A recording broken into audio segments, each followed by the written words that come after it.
আমি এমন একটা আয়াত জানি, মানুষেরা যদি আয়াতকে শক্ত করিয়ে ধরে, দুনিয়া এবং আখিরাতের পেরেশানি তাদের দূর হয়ে যাবে।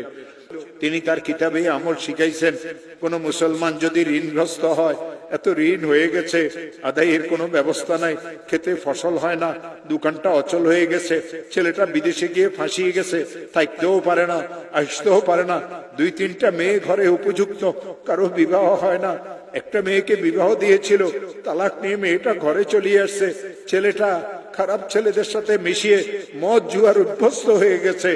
এই লোকটার পেরেশানির কোনো শেষ নাই, অনেক মামলা মোকদ্দমা তো সে ফাঁসিয়ে গেছে।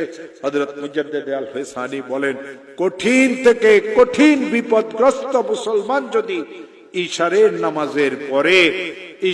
নামাজের পরে তাসবিহ হাতে নিয়ে যেই দরুদ শরীফ পড়তে জানে, 100 বার দরুদ শরীফ পড়বে।